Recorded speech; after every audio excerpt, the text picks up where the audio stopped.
Meu nome é Marcos Manteiga, eu faço parte aqui também do Departamento de Eventos e Cultura da OAB, sob a presidência do Dr. Humberto Durso. E hoje temos aqui a honra de ouvir aqui dos conhecimentos do Dr. Aloysio Rafael Catani, advogado, colega dessa casa, especialista em Direito de Família, ex-procurador do Estado e palestrante do Departamento de Cultura e Eventos da OAB São Paulo. Meu nobre professor, passo aqui as palavras a Vossa Excelência, que com certeza muitos aqui irão se aprimorar aqui, com algumas mudanças da legislação que está por vir ainda, e como nós faremos com isso. Muito obrigado. Palavra de Vossa Excelência. Mas nós estamos aqui para tratar da matéria de alimentos. A Constituição Brasileira, de 1988, no seu artigo 227, define que é dever da família. Na verdade, esse dever que é da família, aqui no Brasil, devia ser do Estado. Devia ser do Estado. Como o Estado brasileiro é pobre, é um Estado quebrado, um Estado que não tem condições de ajudar ninguém, porque ele é saqueado por todas as formas, por todos os jeitos. Os países nórdicos, por exemplo, eles têm uma segurança. Ninguém perde dinheiro para o familiar, todo mundo vai para o Estado. Nos países nórdicos, onde a organização, a respeito, a disciplina, a ordem, as pessoas pedem pensão para o Estado. E nós deveríamos ser assim também, nós deveríamos recorrer ao Estado e não aos nossos familiares. Porque a pensão é pedida pelos nossos familiares. É uma situação constrangedora. Não quando se trata de pagar pensão, de um pai pagar pensão para o filho, e que ele está não paga, ou que ele separa da mulher, vai embora, desaparece e fica devendo pensão, não aparece mais, quer dizer, aí não, aí nesse caso é uma obrigação legal do pai de pagar pensão. E infelizmente, no nosso país, nós temos esse outro problema, uma espécie de aleijão moral. Todo homem que se separa da família, por razões diversas, ou porque não se deu bem com a esposa, ou porque por mil razões, o que ele faz? Ele se vinga nos filhos. A minha mulher vai sofrer se eu não pagar pensão. Eu não vou pagar pensão. Então, pensem bem com vocês que uma das maneiras pelas quais ele se vinga dos filhos é não pagando pensão. Ele não está pensando no prejuízo, na desgraceira que ele está fazendo na vida do filho dele, deixando de passar necessidade, não ir à escola, não ter onde morar. Ele não está pensando nisso, ele está pensando como se vingar da mulher dele. Aquela maldita daquela mulher. Esse é o problema. Ele faz um raciocínio completamente equivocado. Quando nós pomos filhos no mundo, nós somos extremamente responsáveis por eles. Ah, o filho não pediu para nascer. E não pediu mesmo, mas você me pôs no mundo. Então, enquanto eu não tiver condições de andar com as minhas próprias pernas, você faça-me o favor de me sustentar. Então, crie-me, dê-me condições de me sustentar. Então, o artigo 227 da Constituição Federal fala exatamente disso. Assegurar à criança, ao adolescente e ao jovem, com absoluta prioridade, o direito à vida, saúde, alimentação, ao lazer, profissionalização, à cultura, à dignidade, ao respeito, à liberdade, à convivência familiar e comunitária, além de colocá-los a salvo de toda forma de negligência, discriminação, exploração, violência, crueldade e opressão. Veja que está muito, muito longe dos padrões do nosso país, né? As crianças aqui no Brasil são extremamente prejudicadas, passam necessidade, são abandonadas, são agredidas. Não é? E aqui fala uma opção de coisa que nem acontece. Não acontece, porque a gente vê crianças pedindo esmola aí. Todo dia a gente vê criança sendo usada como trabalhador braçal. É um negócio... O nosso país precisa urgentemente de homens e mulheres que mudem a feição desse país.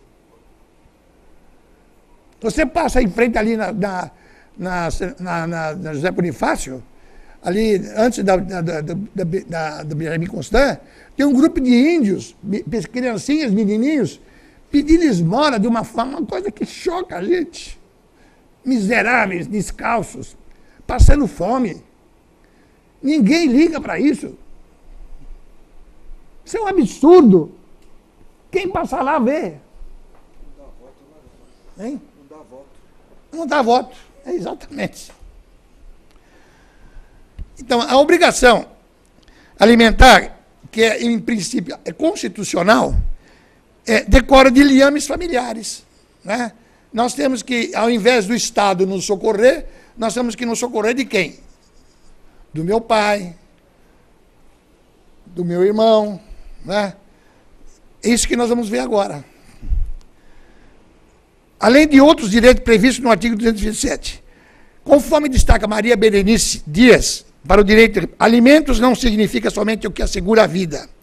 A obrigação de alimentar tem um fim precípuo, atender às necessidades de uma pessoa que não pode prover com sua própria subsistência. Uma criança de ter a idade de 5 anos, 6 anos, 10 anos, não pode prover a sua própria subsistência. Ele precisa ser sustentado, ele precisa ser alimentado, ele precisa ir à escola. Em leitura aos dispositivos do Código Civil, observa que é uma definição que seja alimentos. Esses malditos desses telefones aqui é um negócio que... Eu tenho um telefone extremamente importante, mas só que eu não sei fazer nada. Eu sou um analfabeto tecnológico. Na concepção de Pontes de Miranda, o que tange a alimentação, sentido amplo, abrangeria todo o necessário, sustento, morada, vestuário, saúde, educação do ser humano. Não podendo deixar de incluir nesse rol o lazer. Quer dizer, o lazer, imagine se uma criança miserável tem lazer. O lazer dele é pedir esmola na rua. Também no item essencial, o lazer é um item essencial para o desenvolvimento da criança.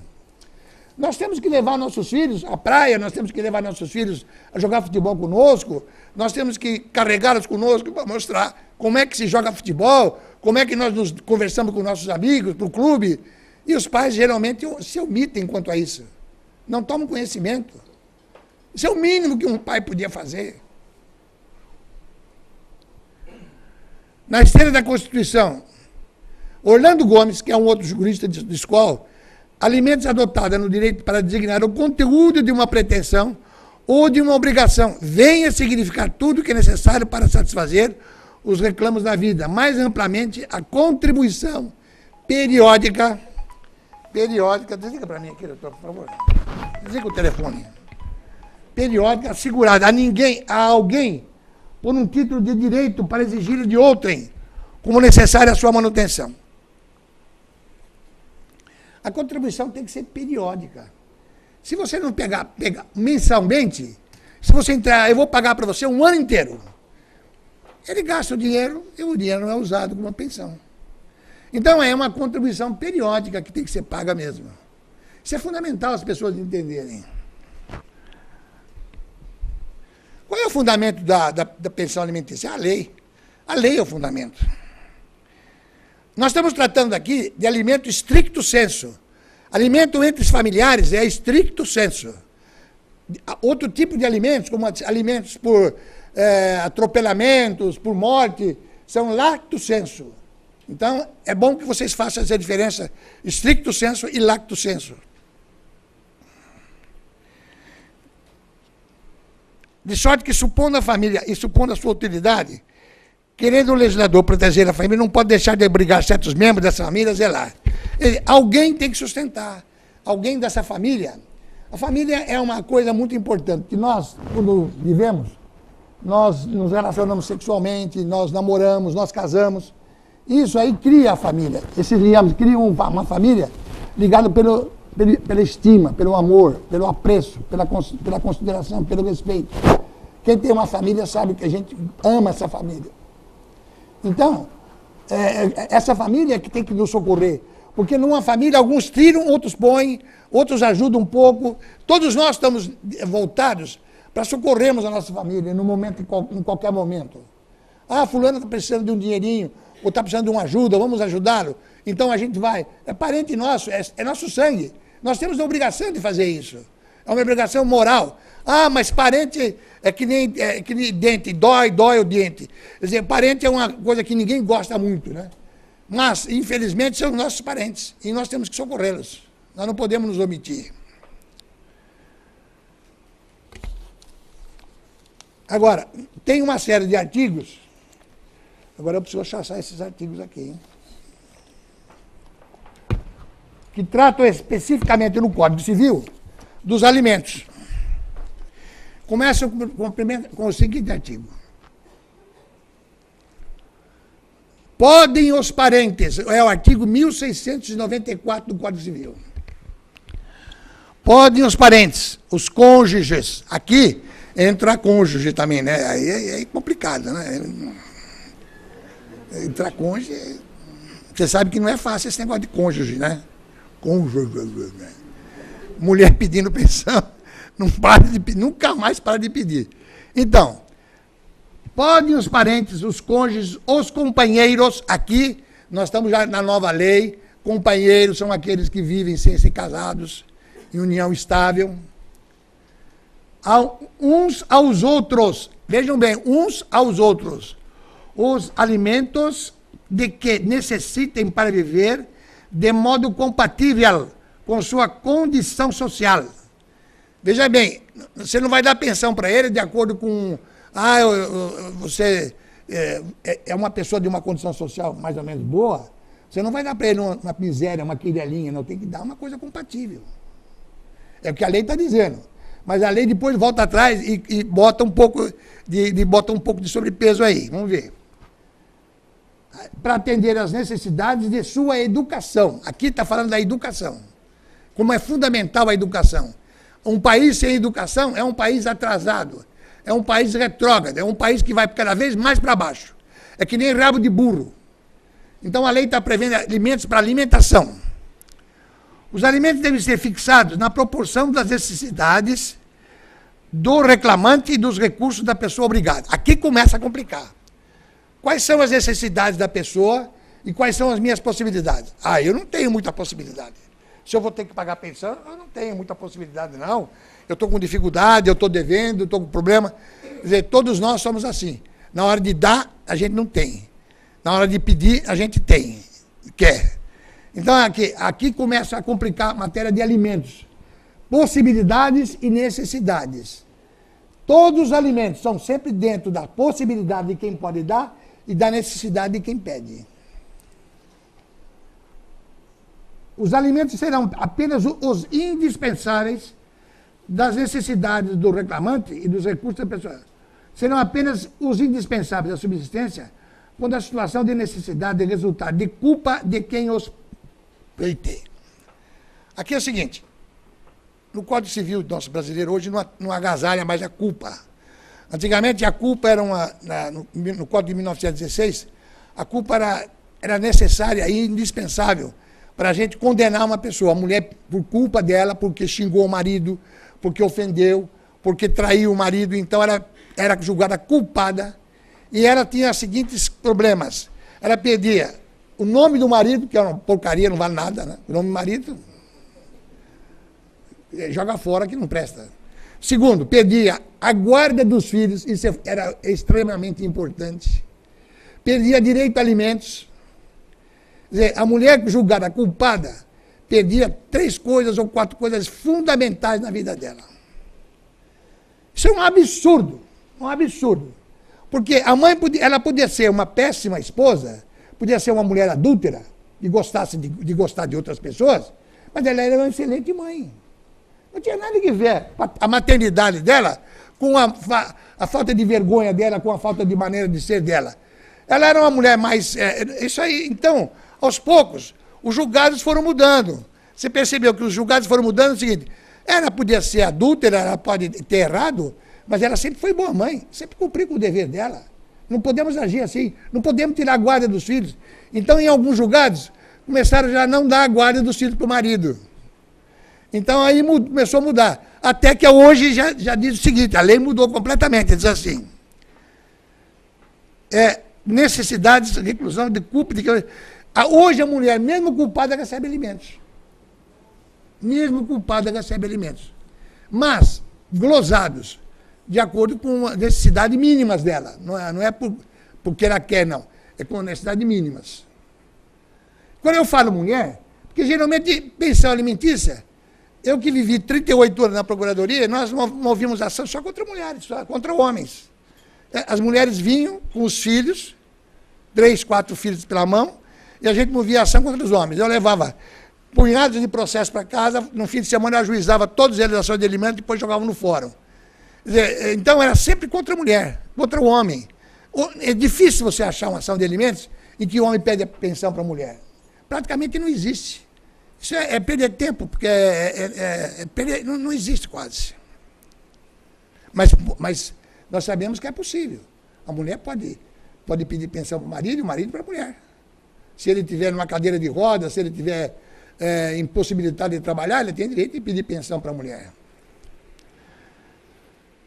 São devidos os alimentos quando quem os pretende não tem bens suficientes, nem pode prover pelo seu trabalho a própria mantença. De quem se reclama, daquele de quem se reclama, pode fornecê-los sem desfalque do necessário ao seu sustento. Aqui começa, veja que começa a complicar. Eu vou pedir pensão. Eu tenho uma casa para morar, mas uma casa para morar não me rende nada. Eu não tenho rendimento da casa. Então dizer que não tem bens, não é bem assim.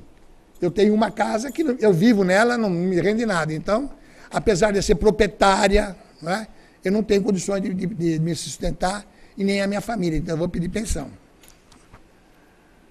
Agora, quem vai pagar a pensão só vai pagá-la dentro das condições dele. Daí que vocês, quando vão mover ação de alimentos, vocês vão entrar com uma ação de alimentos, por exemplo, para um filho ou para 2 filhos, vocês não vão entrar com uma ação pedindo alimentos, fixe uma pensão provisória no X, não, vocês vão fazer uma ação, e vocês vão colocar todos os documentos, as contas que o filho paga, vocês vão fazer uma relação, saúde, roupa, sapato, comida, transporte, etc, etc, tudo que tem que ser colocado, que você vai pedir, e colocar recibo. Põe recibo para confirmar que realmente a dívida é devida. Porque alegar e não provar é perda de tempo, é total perda de tempo. Essa ação de alimento tem que ser muito bem feita. É preciso juntar documentos uns autos. É preciso fazer com que o juiz perceba que realmente ali tem alguma coisa de sério, tem alguma coisa boa. E o juiz, então, com isso, fica muito mais motivado a fixar uma pensão do que se você não junta documento nenhum. Não faça uma ação de alimentos vazia. Faça uma ação de alimentos recheada de documentos probatórios de quanto a criança gasta por mês na escola, transporte, televisão, todas as despesas têm que ser colocadas e bem comprovadas. Sob pena de amanhã vocês sofrerem terem uma fixação de uma pensão extremamente baixa. Porque quando o juiz fixa a pensão, ele fixa alimentos provisórios, porque a criança está pedindo, necessitando urgentemente de alimentos. Então ele fixa os provisórios em tanto. Isso já está sendo devido, isso já tem que ser pago. Na hora que o marido receber a citação, o provisório já é devido. O que vai ser fixado depois é outra coisa. Mas o provisório já está devido. Isso é um socorro de emergência. Né? Os alimentos provisórios. Mas se você faz uma petição e não junta documento nenhum, o juiz diz assim, não tenho nenhuma prova para fazer. A audiência não fixa provisório. Ou se fixar, fixa um mínimo necessário. Né? A prestação de alimentos é recíproco entre pais e filhos. O pai pode pedir para filho e o filho pode pedir para o pai. Normalmente são os filhos que pedem para os pais. Eu tive a oportunidade já, praticamente no final da minha carreira, já estava aposentado na Procuradoria, de mover uma ação de alimentos contra um senhor de 90 e poucos anos, contra um filho, um milionário. Um filho milionário mesmo. E vocês precisavam ter visto o que eu vi. A falta de amor, de carinho, de respeito, de consideração, a indiferença com que ele tratava o pai. O pai, para ele, não passava de um cachorro ali, não tinha nenhuma consideração. O pai era uma pessoa abjeta. O pai deve ter sido, talvez, o pior dos pais. Pode ter cometido erros na vida, mas no momento que uma pessoa venha pedir esmola para você, vir pedir alimento para você, você tem que ter um mínimo de dignidade. Você tem que se colocar na pessoa de caráter. Não, se meu pai está precisando, ele não foi bom pai. Ele foi péssimo, ele foi horrível. Mas eu vou mostrar para ele que eu sou, ao contrário dele, eu sou uma pessoa honrada, eu sou digno, e eu tenho condições, eu vou dar. Eu fiquei fazendo audiência ali, uma coisa que vocês têm que aprender, audiência de tentativa de conciliação. Hoje, primeiro se faz uma tentativa de conciliação com os assistentes sociais, com as mulheres que, como é que chama? Psicólogas, tem um nome. São mulheres próprias que atendem esse tipo de serviço. Mas quando não consegue, o acordo não surge, então vai para o juiz. E o juiz começa, vamos fazer um acordo, vamos fazer um acordo, vamos fazer um acordo. Eu fiquei umas 5 horas naquela audiência. Uma coisa que você tem que aprender é ter paciência, não se irritarem, não se desgastarem. É uma virtude do advogado, paciência. Primeiro sentar na cadeira e ficar esperando a audiência terminar. A audiência está para terminar 2 horas, já são 5 da tarde e você não entrou na audiência ainda. Então começa por aí. E segundo, começa que a audiência é uma coisa, ofensas para cá, ofensas para lá, xingamentos, maus tratos, porque o senhor foi um péssimo pai, o senhor judiou de mim, porque o senhor fez. E você tem que ficar ouvindo. Só que nós temos que entender uma coisa. A nossa função é conseguir o dinheiro. Nós temos que fazer de conta que não estamos ouvindo. Na primeira oportunidade, então concordou em dar tanto? Então vamos dar um pouco mais, vamos sempre tentando ter calma, paciência, porque senão nós não seremos jamais bons advogados. Ah, faz acordo logo. Não, faz acordo logo não. É caso de substituir o advogado. O advogado não tem competência para ser advogado. O advogado tem que ter paciência. Ah, mas está demorando muito. Então vai embora, pede substituição, nomeia outro, porque você não serve. E quando a audiência é adiada? Muitas audiências são adiadas. Então, alimentos é um trabalho extremamente importante que cabe a vocês terem paciência, calma, inteligência, competência e, acima de tudo, respeito profissional. Nós temos que ser profissionais em qualquer circunstância. Nós não devemos deixar... E vou dizer mais agora uma coisa aqui que eu falo de boca cheia. Nós, advogados, temos que nos orgulhar. Nós somos a classe a mais importante de todas. Eu me orgulho de ser advogado. Eu sou advogado e falo de boca cheia. É a mais nobre e a mais bela das profissões. Repito, a advocacia é a mais bela e a mais nobre das profissões. Nós temos que nos orgulharmos. Quando chega um sujeito que fala para mim assim, advogado, picareta é tua mãe. Eu não sou picareta, não. Picareta é tua mãe. E se eu puder com ele, eu meto a mão na cara dele. Agora eu não posso mais, agora eu estou, viu? Mas eu já fui moço. Então eu nunca permiti que me faltasse o respeito e que nem me tratassem com advogado, tudo picareta. Picareta é tua avó, tua mãe, seu cachorro. A verdade é o seguinte, é a mais nobre e mais bela. E nós temos que exercitar a nossa profissão com honra, com dignidade, em qualquer circunstância.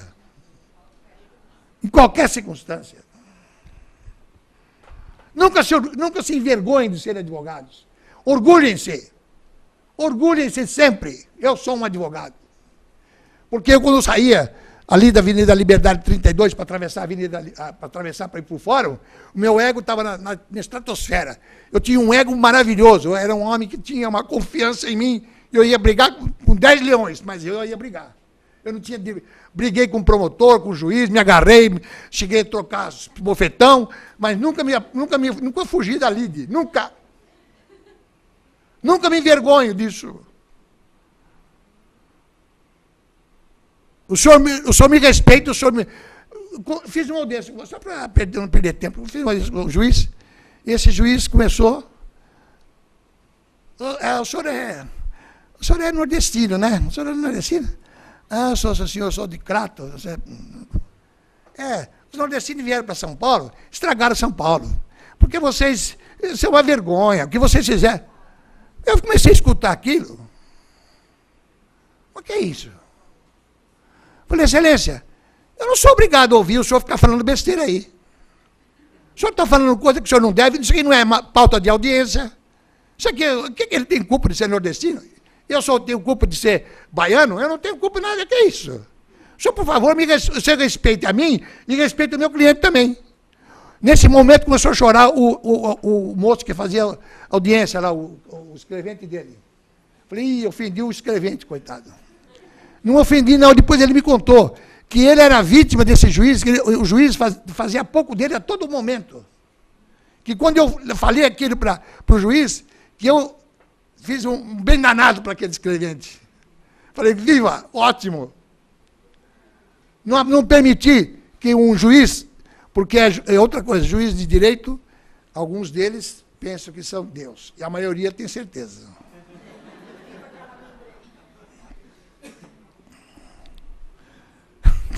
Eu tenho grandes amigos juízes, promotores, desembargadores, e eu tenho por eles grande respeito, mas tem alguns que eu vou te contar. Como nós também, como pessoas humanas, nós temos defeitos, mas infelizmente é a realidade. Bom, quando eu me desviar muito do assunto, você me chama a atenção. Na falta de ascendentes, cabe a obrigação aos descendentes, guardada a ordem de sucessão e faltando estes, aos irmãos, assim germanos, como unilaterais. Tem filhos do mesmo pai e da mesma mãe. Esses são germanos. Tem filhos que são só do pai ou da mãe, são unilaterais. Muito cuidado, que na hora de receber pensão, tem que ver esse aspecto aqui, não é? E na hora de fazer inventário também, né? Não pode botar um unilateral recebendo a herança dos dois lados, né?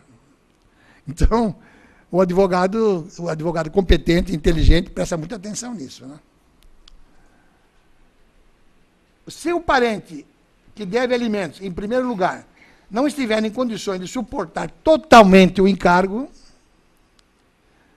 serão chamados a concorrer os degraus imediatos, sendo várias pessoas obrigadas a prestar alimentos, todas devem concorrer na proporção dos respectivos recursos e intentada contra uma delas, poderão as demais ser chamadas a integrar a lide. Aqui é o seguinte, eu vou mover a ação contra um irmão. Eles são 7 irmãos. Eu tenho que mover a ação contra... Eu sei que quem tem dinheiro é só um. Eu não vou mover a ação de alimento contra um miserável, um cara que não tem nada. Vou mover a ação de alimento contra uma pessoa que está bem. Mas aqui ele tem o direito de chamar, chamar a juízo também os irmãos, para eles fazerem frente a essas despesas. Porque ele não é sozinho, ele não pode fazer sozinho. Isso aqui é uma coisa certamente complicada, não acontece normalmente, vocês não têm que se preocupar com isso aqui. Quando vocês se preocuparem com isso aqui, vai ter, uma vez na vida vai acontecer isso. Mas, tem esse direito de chamamento à autoria dos demais irmãos. Se o paciente que deve alimentos, em primeiro lugar, não estiver em condições de suportar totalmente o encargo, serão chamados a concorrer esses de grau inferiores. São aqueles... Então, eu não tenho condições de pagar tudo sozinho. Então, vamos chamar os outros irmãos para poder suportar, ajudar a suportar, pagar a pensão. Agora, aqui vem uma coisa muito importante. Se fixados os alimentos, sobrevier mudança na situação econômica, financeira, de quem os supre, ou na de quem os recebe, poderá o interessado reclamar ao juiz, conforme as circunstâncias, exoneração, redução ou majoração da pensão. Não é nada de difícil isso aqui é simples. Eu sou um alimentado, eu estou recebendo pensão. Acontece que eu arrumei um emprego público e estou ganhando bem atualmente. Aí a pessoa que paga a pensão para mim, diz assim, o Catani não precisa mais de pensão. Entra com uma ação chamada de exoneração de pagamento de pensão alimentícia. Você pode entrar com a exoneração ou com a redução. Precisa estudar bem se é caso de exoneração ou redução. E nesses casos aqui, excepcionalmente, nesses casos aqui, existe reconvenção. A reconvenção não existe em matéria de alimentos. Mas quando se trata de reconvenção revisional de alimentos, para cima ou para baixo, cabe reconvenção. E outra coisa que as pessoas precisam saber, que a apelação vai sempre no efeito devolutivo, nunca no efeito suspensivo. Toda vez que vocês entrarem com uma apelação, vocês já estão sabendo que o efeito é só devolutivo. Porque quem vai estar recebendo pensão não pode ficar prejudicado. Se recebe nos dois efeitos, já não está recebendo mais pensão. Aqui, um outro artigo complicado, que eu não vou... coisa que também não acontece sempre, é que a obrigação de prestar alimentos transmite-se sempre aos herdeiros do devedor na forma do artigo 1694. Remete aqui o 1694, que diz assim, pode os parentes, os cônjuges pedir... Quer dizer, aqui, transmite-se aos herdeiros. Até no 1916 não permitia. Agora a nova lei permite, em 2002 permite a transmissão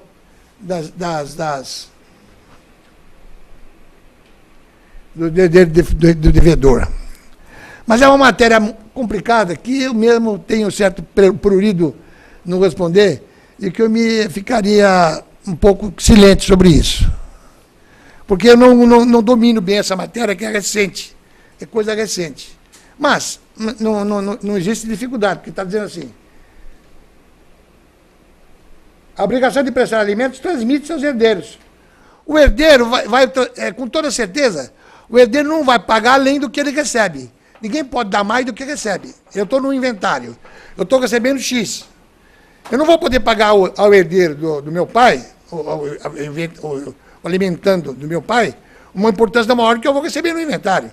Eu vou poder pagar a pensão dentro do que eu recebo no inventário, não mais.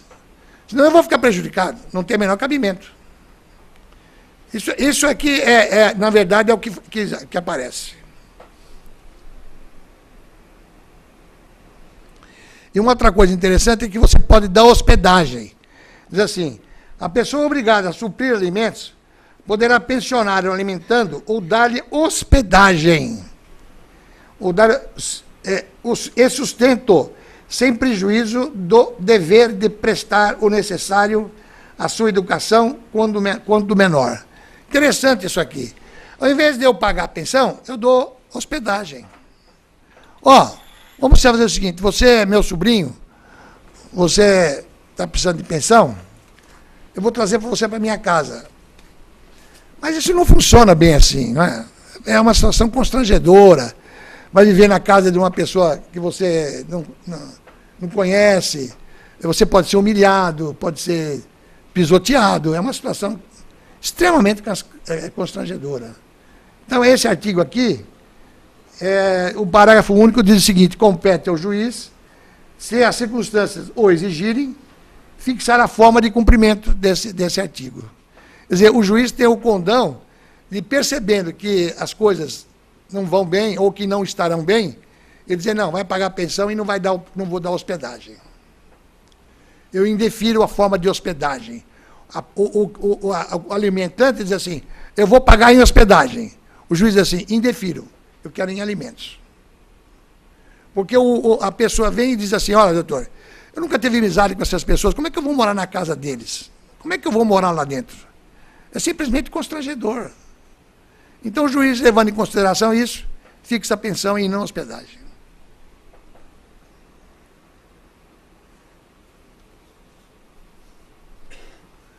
Essa aqui é, a grosso modo, a obrigação que nós, parentes, temos que pagar no momento que nós somos acionados de alimentos. Nós temos a obrigação de pagar a pensão para os nossos parentes, de acordo com o que eu li aqui para vocês. Vocês depois É o artigo 1694, não, 1691 até 1701. Até 1701. São esses artigos que vocês vão ler e vocês vão lembrar do que eu falei e vocês não vão ter dificuldade para entender. Tá certo?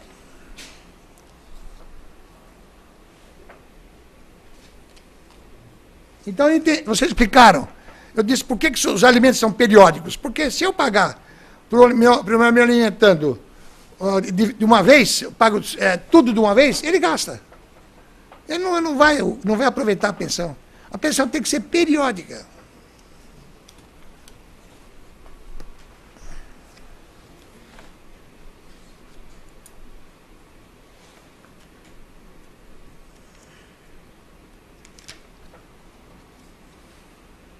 Outra coisa, os alimentos não são destinados a você pagar luxo. Luxo está fora dos alimentos.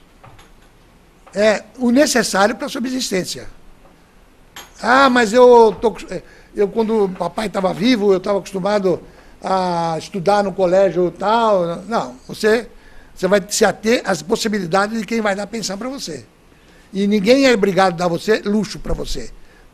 Pode dar para você o necessário. O principal, o que você precisa. Agora, outra coisa não.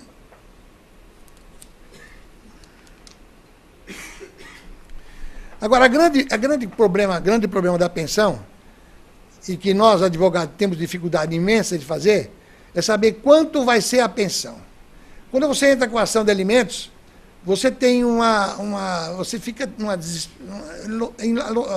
assim, desesperado para saber quanto o juiz vai fixar de provisórios e quanto ele vai fixar definitivos. Definitivos é na audiência. Na audiência, outra coisa que nós vamos ter que aprender aqui, as testemunhas têm que comparecer, tem que ter testemunha, fazer prova em audiência. Você não vai fazer uma ação de alimentos sem prova. É fundamental você fazer provas em todos os processos que nós participarmos. A prova é fundamental.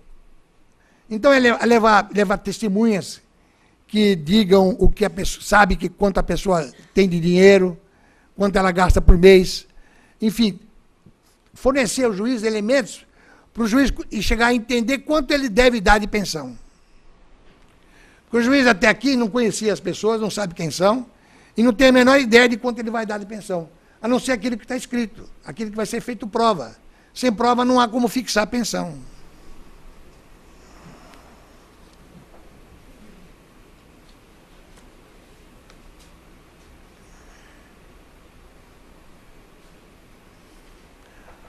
Então, e quando a pessoa não paga a pensão alimentícia? Vem o problema da execução da pensão alimentícia. Normalmente, as pessoas não pagam a pensão. Normalmente, as pessoas... eu aprendi ao longo da minha vida profissional que todo homem é um canalha, todo homem tem amante, não paga a pensão e não visita os filhos.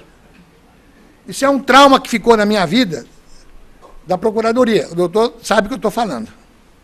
Então, eu dizia para todo mundo, todo homem é um canalha, todo homem tem amante, não paga pensão e não visita filho. Eu digo isso para aqueles que não pagam pensão. Claro, eu quando falo todo homem que não paga pensão, que deixa o filho à míngua. Porque mover a ação de alimentos é uma coisa extremamente complicada. Eu tive casos em que policiais militares pediram demissão. Na hora que viram desconto em folha, na folha de pagamento dele, pediram demissão para não pagar a pensão. Guardas civis fazem isso também, funcionários da Ford, da Chevrolet, em qualquer lugar. O que ele faz? Normalmente, eles se despedem e se tornam empregados sem salário num lugar em que você dificilmente vai descobrir quanto ele ganha. Esses são os homens com quais nós lidamos. Eles se tornam um ajudante de um outro que recebe lá uma quantia ínfima, ou ele se registra numa carteira com uma quantia miserável, e ele vai pagar pensão sobre aquela quantia. Esse trabalho é um trabalho de formiguinha.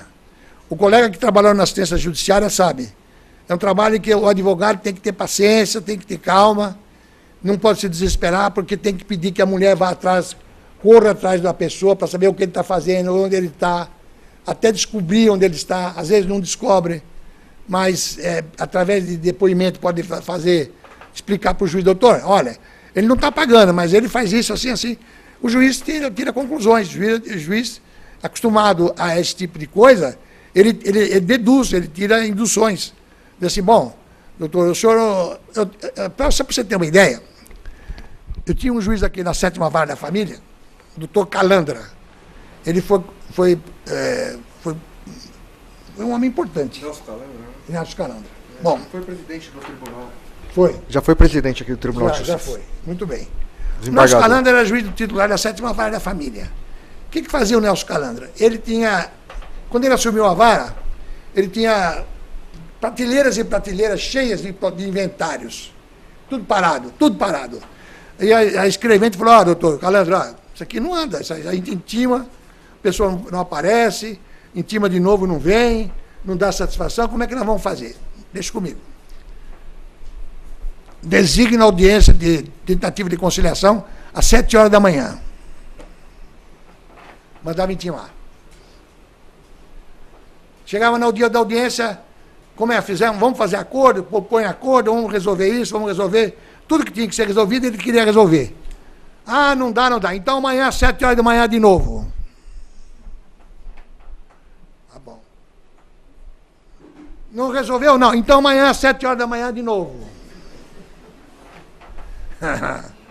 Doutor, mas não aguento mais às 7 horas da manhã. Doutor, se não vier, sofre as penas da lei. E eu vou julgar o processo com prejuízo de quem tiver que ficar prejudicado. Não tem conversa. Eu não vou admitir mais que isso aqui durma em berço plácido aí, 10 anos, 12 anos, como já estão dormindo. Então eu quero resolver isso aqui. Bom, ele acabou com os processos. 7 horas da manhã, 7 horas da manhã, 7 horas da manhã, 7 horas da manhã, 7 horas da manhã, 7 horas da manhã. Resolveu tudo. Foi uma coisa extraordinária. O que é isso? Isso aí é inteligência, é vontade de ajudar, é querer fazer. E eu tinha outra coisa. Chamava operação de alimentos. Então, senhor parece que não está pagando pensão, o que está acontecendo? O senhor está com dificuldade? O que está vendo? Ah, doutor, estou desempregado, não consigo arrumar emprego. O senhor está desempregado? O senhor é um homem de sorte. O senhor é um homem de sorte. Está aqui uma oferta de emprego para o senhor. Está aqui. A Firpave é a empresa de pavimentação, está oferecendo emprego de R$ 1.500 por mês para o senhor aqui. O senhor já vai assumir agora. Ah, não, então eu vou decretar sua prisão. Como é que o senhor quer fazer? Como é que o senhor vai fazer? O senhor vai trabalhar ou o senhor não quer trabalhar? Ah, não, então você vai fazer o seguinte: você tem 15 dias para resolver. Se não resolver, decreta sua prisão, pronto. Aí se resolve muito problema. Nem todo juiz tem essa argúcia, essa capacidade e vontade de resolver os problemas. E os problemas ficam aí medrando aí o tempo todo sem solução. Não é? Agora, a única maneira que tem, e agora eu descobri uma coisa, eu fiquei chocado, que na pena de prisão, que é a pena que mais tem condições de fazer com que as pessoas paguem, e que as pessoas tenham mais medo, um amigo meu foi preso, um engenheiro. E ele foi preso porque não pagou a pensão. E ele, quando voltou da prisão, a mulher dele, que era uma desembargadora, pagou, ele saiu. Aí, como é que era a prisão lá? A prisão lá é o seguinte: lá tem um chefe, para você ir ao banheiro, você tem que pedir licença para ir ao banheiro. Quer dizer, o negócio é complicado pra caramba. Eu não quero mais, nunca vai voltar lá, eu não vou voltar mais. Então vai pagar a pensão. A coisa, a pensão alimentícia é para ser paga e não para ser burlada. Agora, o que eu descobri aqui? Quais são as consequências do não pagamento de pensão alimentícia? No âmbito do direito civil, além da Constituição Federal, que valida outros textos normativos sobre a prisão. Existe a Lei de Alimentos, Lei 5.478 de 68, Código de Processo Civil, e a Lei 5.869 de 73, artigo 733, que é o artigo que decreta a prisão. A Lei de Alimentos, nos artigos 16 e 19, existe uma Lei de Alimentos. Só riscar. A Lei de Alimentos, no artigo 16 e 19, é a 5.468, ela manda você penhorar, entrar desconto em folha de pagamento. Bom, o desconto em folha de pagamento é a solução mais inteligente que se criou até hoje. Está na própria Lei de Alimentos. Você pede para o juiz, desconta em folha. O juiz manda ofício, desconta e começa a acreditar na conta corrente da mulher, da mãe. Muito bem. Essa é uma das soluções. E a outra solução é penhorar aluguéis que ele possua, outras coisas que ele possua que pode ser penhorado, também tem grande valia. E tem o artigo 132, que você pode executar para penhorar bens. Aí fica mais complicado, porque você tem que saber que ele tem uma casa, ele tem um terreno, ele tem propriedade, porque você tem que penhorar bens. O artigo 732, para pagar em 3 dias, o pagar em 24 horas, ou em pena de penhora. Então, isso aqui é também uma das coisas que obriga a pessoa a pagar a pensão. Então, agora eu descobri uma coisa, que a prisão,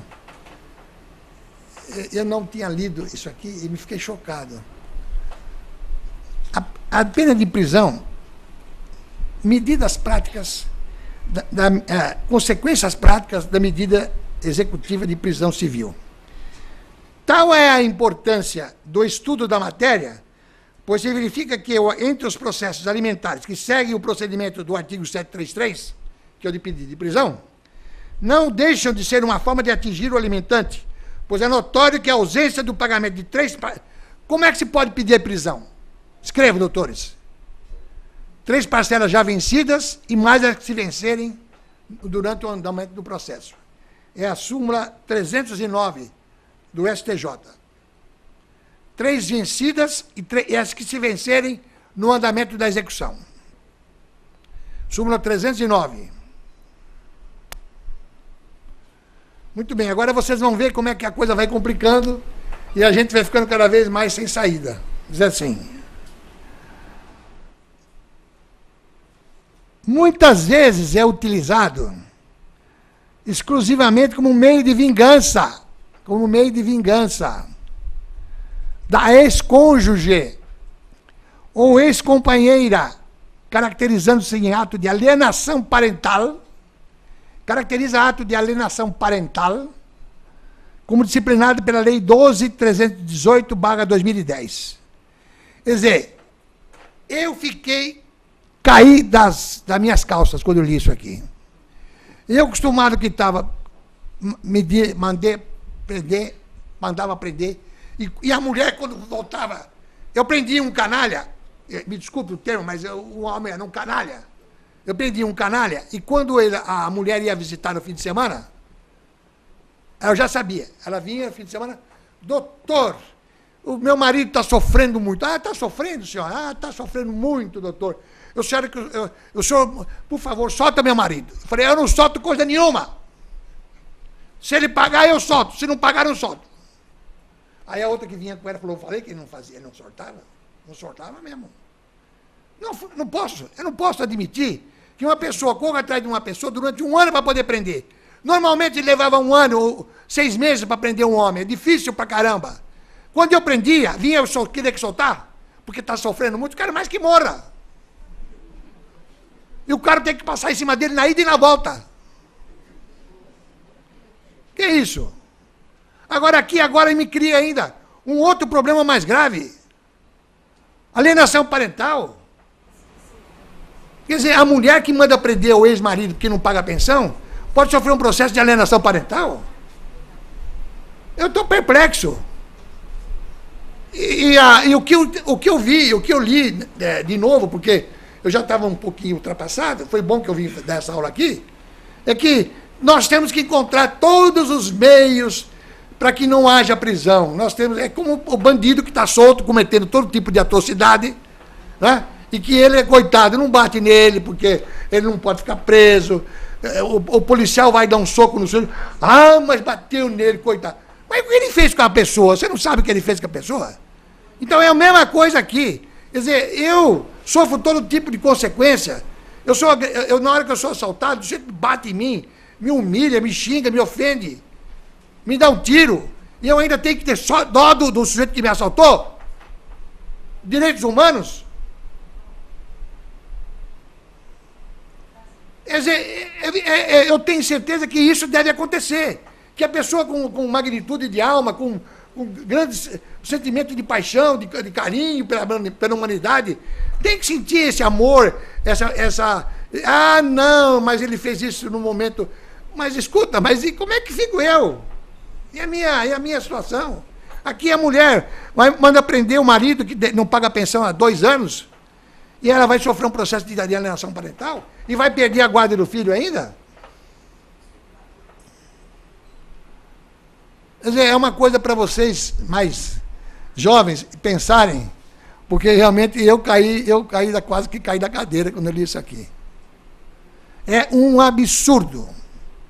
É um absurdo a pessoa ser processada porque cometeu alienação parental, doutor. Eu não concordo. Agora, sabe por quê? Porque a prisão do marido dificulta o contato de criança ou adolescente com o genitor. E dificulta o exercício do direito de regulamentação de convivência familiar. Então, esse homem que está preso, ele não está convivendo familiarmente mais com o filho. Então, isso aí é um crime que a mulher comete contra ele. Agora, a pensão que ele não paga, como é que fica? São dois... nós estamos diante de um problema agora aqui, que nós temos que estudar isso aqui, tem que pensar. Porque como é que eu vou mandar processar uma pessoa que mandou prender uma pessoa que não pagou pensão, porque ela cometeu o crime de alienação parental? E se eu tenho um título executivo e executo, eu estou exercitando um direito meu. Eu não posso ser... mas isso aí são mães que não amam os filhos que fazem isso. Eu amo meu filho, por isso que eu quero dinheiro para poder sustentá-lo. Eu quero que meu ex-marido pague a pensão para eu sustentar. E agora eu ainda vou sofrer um processo de alienação parental? Eu, quando li isso aqui é uma coisa mais recente, me deixou chocado. Mas, infelizmente, está aqui, não é lei ainda, mas é uma coisa que está surgindo e vai acontecer. Vai acontecer.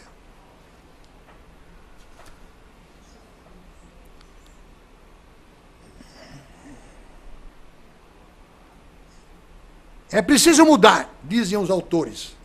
É preciso uma acentuada dose de humanidade no trato das questões familiares. A eficácia da prisão no plano prático também é colocada em dúvida, pois o devedor pode cumprir a pena e continuar inadimplente, aumentando o abismo moral e afetivo das relações familiares rompidas.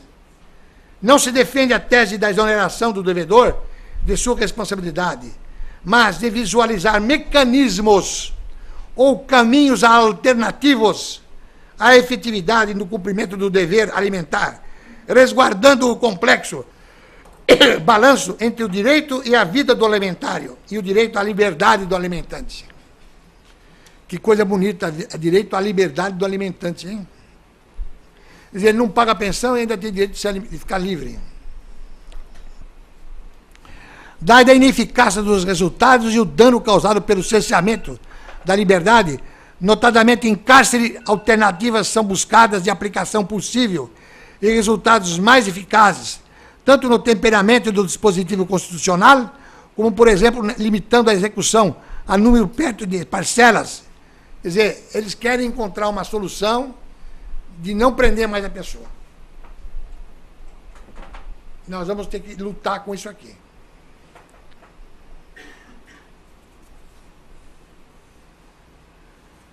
Na esteira do reconhecimento da dignidade da pessoa humana, na forma integral, países criaram o Fundo de Garantia. Isso aqui é uma coisa inteligente. Criaram o Fundo de Garantia dos alimentos devidos a menores, que assegura o pagamento das prestações de alimentos em substituição pai, mãe faltosos, no caso de não cumprimento dessa obrigação. Porque se criar uma associação dessa, que supre o fato do pai não estar pagando a pensão, ou a mãe não estar pagando a pensão, eu estou totalmente favorável. Quer dizer, esse fundo paga a pensão que está devida. Agora, mandar preso o sujeito e dar, eu vou pegar um processo? Complicado isso aí. No caso de Portugal, engraçado, Portugal, que nós falamos tanto, Portugal, né? Ah, porque o português é isso, português é aquilo. Ninguém fala isso, porque isso aí não pode, né?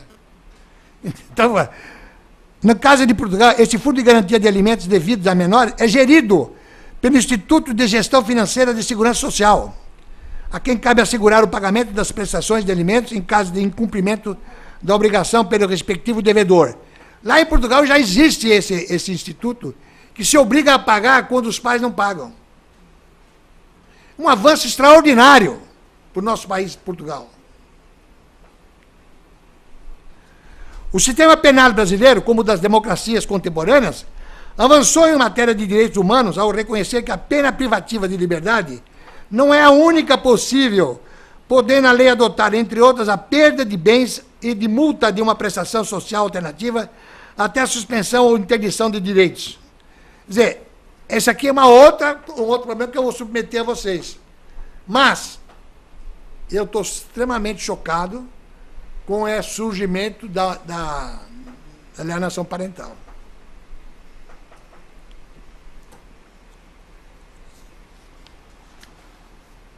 Leis esparsas. Ao longo do tempo, nós estamos encontrando saídas para fugirmos ao problema do mal pagador, que é a grande média de todo, ninguém paga, nem pessoas honestas pagam, imagine o pai devedor. Então, estamos encontrando leis esparsas e jurisprudência geram novas tendências.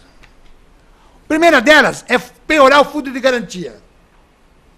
Quando você não tem outra saída, você descobre que a pessoa tem fundo de garantia, você penhora o fundo de garantia dele.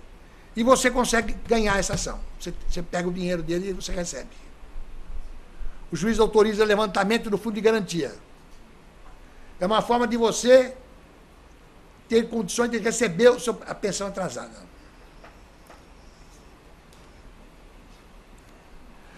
No âmbito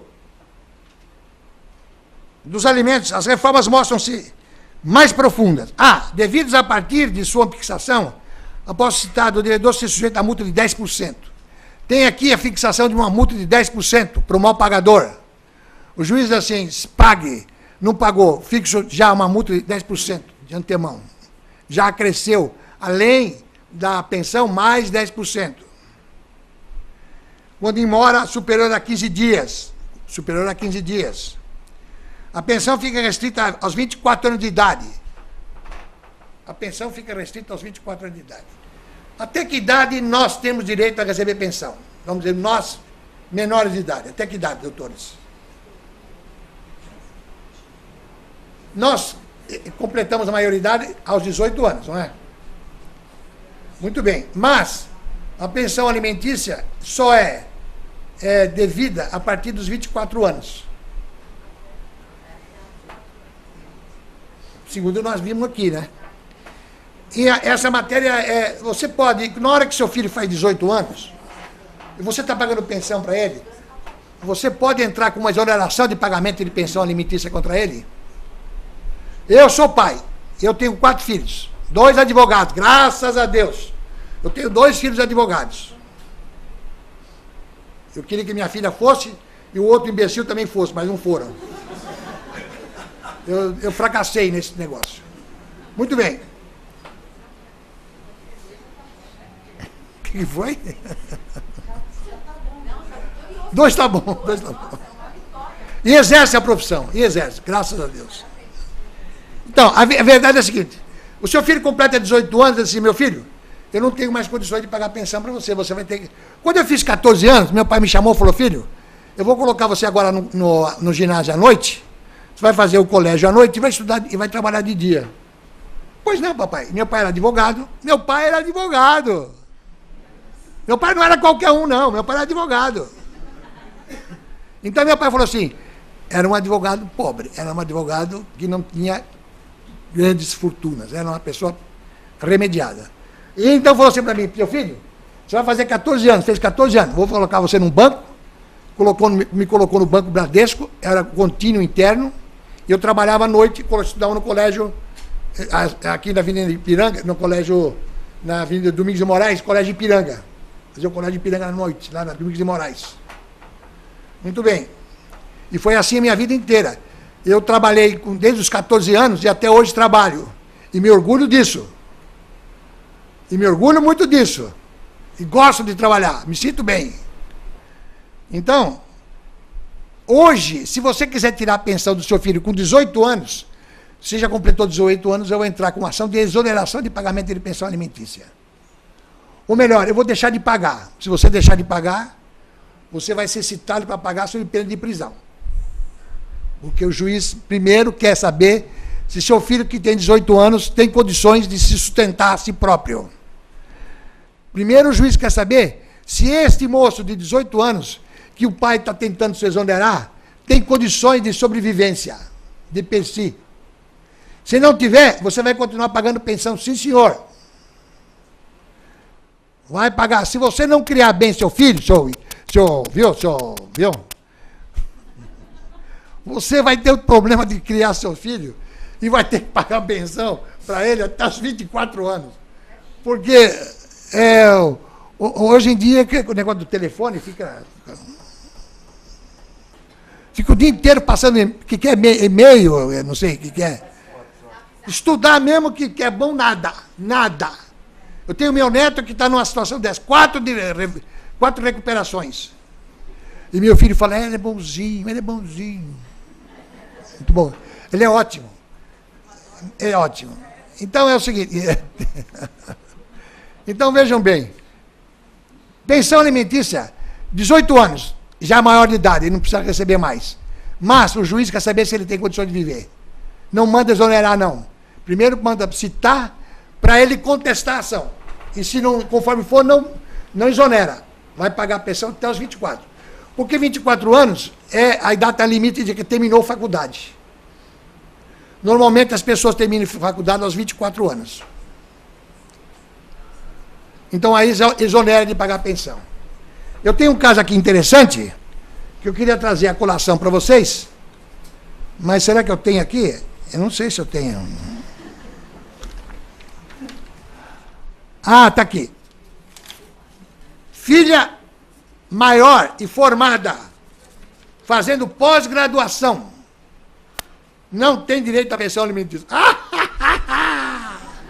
Que bacana! Eu estou fazendo... pai, o senhor não pode tirar minha pensão? Eu estou fazendo pós-graduação. E faz uma, e faz duas, e faz três, vai fazendo pós-graduação, só que ele vai recebendo pensão sempre. Quer dizer, vai trabalhar, minha amiga, que é isso? E você fazendo pós-graduação não pode exercer profissão? Eu trabalhei sempre... sempre trabalhei desde 14 anos, nunca mais meu pai me ajudou. Quer dizer, ele me ajudava, mas no essencial. Agora, filha maior e formada, fazendo pós-graduação, não tem direito à pensão alimentícia. Julgado extraordinário esse aqui. Diz assim, 4ª turma do Superior Tribunal de Justiça de São Paulo. Não, do STJ, exonerou um pai do pagamento de pensão alimentícia para a filha de 27 anos. Formada em Direito, a espertalhona. E com pós-graduação em andamento. Ela fazia pós-graduação, fazia uma, fazia outra, só que não trabalhava. A turma, então aqui, esse aqui é um caso que tem que ser feito. Exonera, vai trabalhar, quer fazer pós-graduação, vai fazer as suas custas. Estou certo ou errado?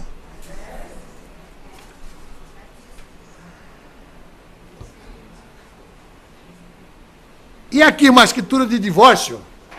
O cara fez um divórcio, porque hoje pode-se fazer escritura de divórcio através de escritura pública, né? Desde que não era filhos menores e incapazes, não é isso? Então ele fez uma escritura pública de divórcio e o marido não pagou a pensão que ficou estipulada no divórcio. A pessoa entrou com ação de execução, o negócio tomou um rumo. Olha o tamanho do acordo, que o Tribunal de Justiça de São Paulo fez para poder justificar a prisão de devedor que fez o divórcio através de escritura pública. O Tribunal de Justiça veiculou em seu site notícia de que a terceira Câmara de Direito Privado negou o processamento de uma execução de alimentos. Ele negou, no começo ele perdeu. A pessoa que queria se exonerar, que queria pedir pensão, não conseguiu. Não, você fez divórcio com escritura pública, não tem valor. Tem que ser através de decisão judicial. Aí, então, a pessoa foi para o tribunal, olha a briga que deu isso. Depois, se vocês quiserem, eu até para vocês lerem. Só para terminar, vamos ver o que fala aqui. A escritura de divórcio que estipula alimentos entre os cônjuges não é juridicamente frágil e nem potencialmente perigosa para a proteção dos direitos dos envolvidos. Ao contrário, ela é um importante instrumento de realização rápida do direito, bem como a desjudicialização. Meu Deus do céu! Desjudicialização. De modo que a regra procedimental prevista no artigo 733 deve ser harmonizada com a inovação prevista na Lei 11.441/07, viabilizando, portanto, o método e a inovação prevista na Lei 11.441/7, viabilizando também o método coercitivo do devedor em consonância com o que dispõe a Constituição Federal, consistente na admissão da excepcional prisão do devedor de alimentos, ainda que estes tenham sido estipulados consensualmente perante um cartório de notas. Com essa ótica, não se prega indiscriminadamente a prisão civil dos devedores. O que se defende é a mera possibilidade. Então, o Tribunal de Justiça nomeou um desembargador que tinha pós-graduação, diversas pós-graduação, um sujeito extremamente inteligente para lidar com esse caso aqui. Esse caso aqui foi complicado, porque se pega isso aqui de não valer a prisão para pessoas que fizeram divórcio por escritura pública, que a escritura pública está falida. E no início não pegou.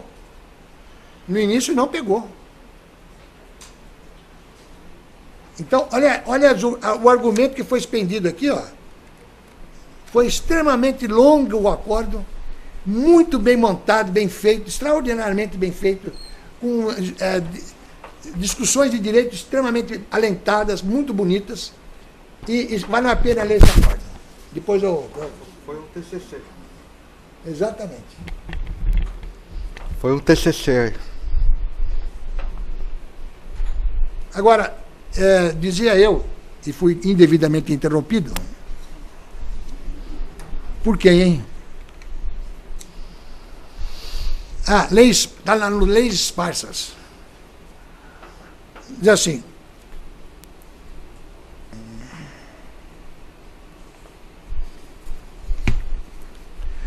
no âmbito dos alimentos, eu vou ler de novo para vocês não percam isso aqui, que isso aqui é muito importante. Depois eu posso também tirar cópia disso aqui para vocês não terem isso com vocês. No âmbito dos alimentos, as reformas mostram-se mais profundas. Devidos a partir de sua fixação após citado, o devedor se sujeita a multa de 10% quando em mora, superior a 15 dias. B, a pensão fica restrita aos 24 anos. C, ao guardião pode ser exigida a prestação de contas quando a aplicação da pensão. Isso aqui é muito interessante. Eu aprendi desde mocinho, depois de formado, eu só estou formado, acho que eu me formei em 59, faz algum tempo, né? 59, eu tinha 26 anos quando me formei. E não podia pedir prestação de contas. Quando você paga pensão alimentícia, Ah, mas eu quero prestação de contas porque eu acho que o dinheiro não está sendo bem utilizado. Isso é um absurdo. Eu pago X, a minha mulher não me presta contas, eu acho que eu pago muito mais do que eu devia, e eu quero uma prestação de contas. Eu dizia, infelizmente, os tribunais não permitem. Aqui, abriu exceção, já permite. O bom senso voltou.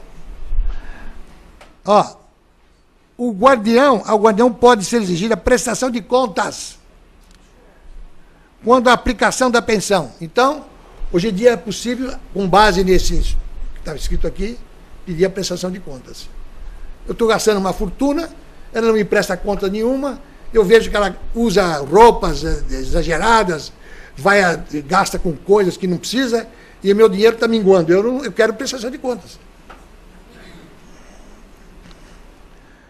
Mantém-se a prisão em regime semiaberto e na reincidência em regime fechado. Quer dizer, aqui endureceu, no outro lugar abrandou. Criando-se o cadastro de proteção ao credor de alimentos. Criou-se um cadastro de proteção, como se fosse um protesto de título. Isso aqui tem uma força tremenda, hein? Porque quando o nome do cidadão... Deixa eu posso beber um pouco d'água?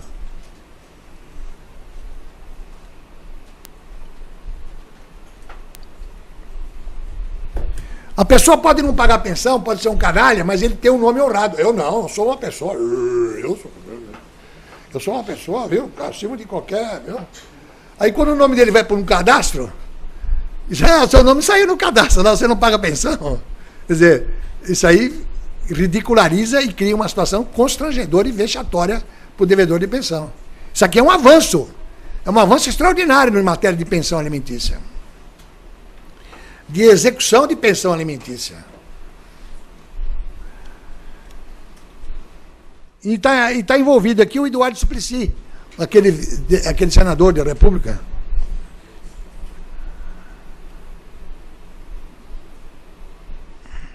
Aspectos igualmente relevantes são a obrigação por mais de um devedor sofrer opção de cobrança a qualquer deles. Quer dizer, se tem mais de um, pode qualquer um deles ser cobrado. Deve-se informar do empregador privado ou público, dever de informar do empregador público ou privado. Incidência sobre o 13º adicional de férias, gratificações, abonos, horas extras e vantagens recebidos para qualquer título, excluído apenas os descontos obrigatórios e os reembolsos das despesas diárias. Porque o sujeito não fala que não recebe 13º, embolsa o 13º, então agora aqui é obrigatório. E o artigo 191 dessa reforma processual diz que a figura dinâmica da prova é uma forma de se aplicar, uma prova mais dinâmica, mais fortalecida, para pegar o devedor faltante. Então, o juiz pode usar de meios mais aperfeiçoados para prender o sujeito. Isso chama-se prova dinâmica. Essa prova dinâmica também foi aprovada. Porque tem juízes que o dinheiro, a pensão não é para ele deixa para lá, doutor, entra, faz a petição aí. Agora, doutor, agora tem a prova dinâmica, o senhor é obrigado a se empenhar mais na cobrança, o senhor tem que ter, né?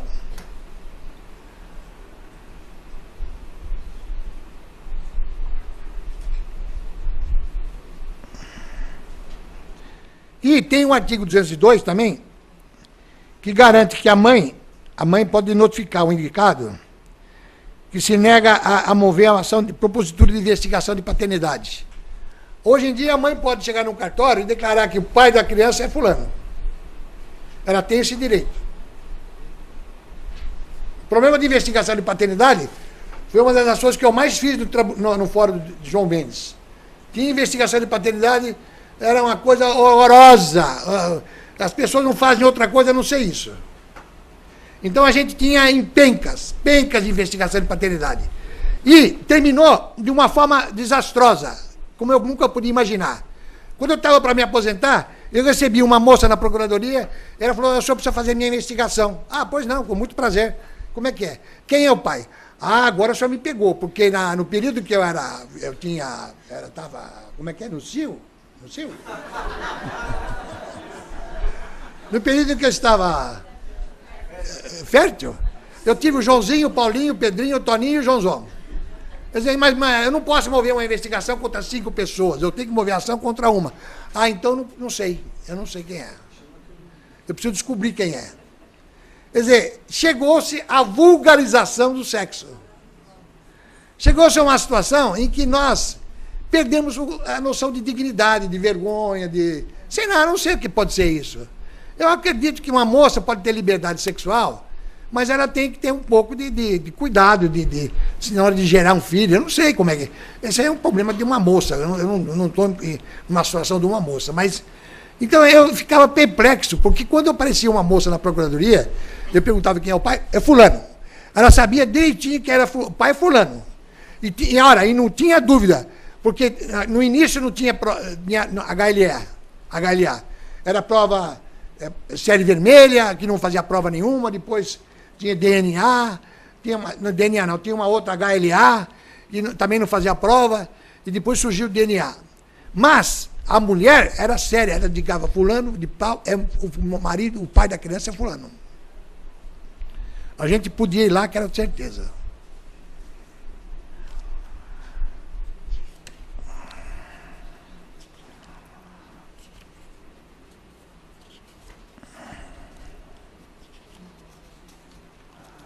Cadastro do devedor de alimentos. Tribunal de Justiça de São Paulo. Agravo de instrumento. Número 990-10-160-286. Luiz Ambra. Unanimidade. Ele julgou, dizendo que o cadastro de devedor de alimentos é perfeitamente cabível. Execução de alimentos. Agravo contra indeferimento de pedido de negativação do devedor em órgãos de proteção de crédito. Aqui já está se indo para o agora, está se protestando o nome do devedor. Inadimplido. Razoabilidade da providência pelos fundamentos constantes no corpo do voto. Agravo provido. Então, hoje, também está se elevando o nome da pessoa como se fosse um título de protesto, um cartório de protesto. Fulano de tal está no rol das pessoas que pode ser pai da criança ou que não paga a pensão. Foi aprovado esse cadastro. É um avanço extraordinário. Execução, inscrição do nome do devedor nos órgãos de proteção ao crédito. Está sendo aprovada. A execução, na hora de executar, doutor, eu requeiro que o nome dele vai ser inscrito no cadastro do devedor. O juiz manda oficiar o cadastro do devedor e fica constando que ele é devedor de alimentos. Que pesa também contra ele. Também aqui um outro julgado, muito grande, discutiu-se barbaridade, que também pode se levar o nome da pessoa ao cadastro de devedores. Inserção do nome do devedor nos cadastros de proteção ao crédito. Decisão recorrida. Deu ganho de causa. Caetano Lagrasta, que é um desembargador muito conhecido, também deu execução de alimentos, indeferimento do pedido de inscrição do devedor. Houve um indeferimento e o Caetano Lagrasta mandou deferir, inscrever o nome do devedor. Quer dizer, hoje em dia, está se dando ao devedor de alimentos uma gama variada de condições para poder pegar a pessoa. Porque a pessoa fica marcada, né? Fica lendo no jornal, você está no nome das pessoas que não pagam pensão. Isso já está também sendo deferido com bastante propriedade.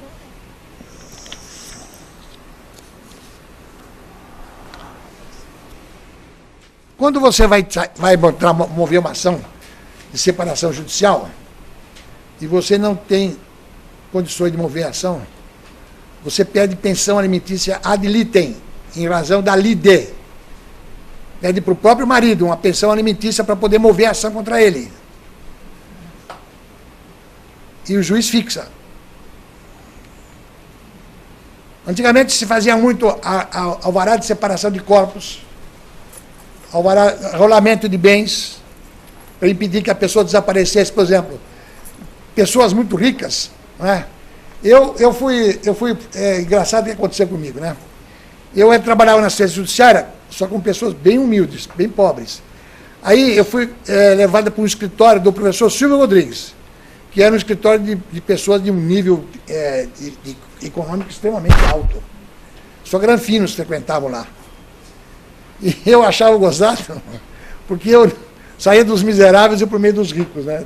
Era uma situação curiosa, que eu tinha que enfrentar, essa dualidade de situações. E lá tinham todo tipo de ações que na Procuradoria nós usávamos. E as fixações de pensões alimentícias eram altíssimas. A pensão alimentícia era de 50 mil, era de 25 mil.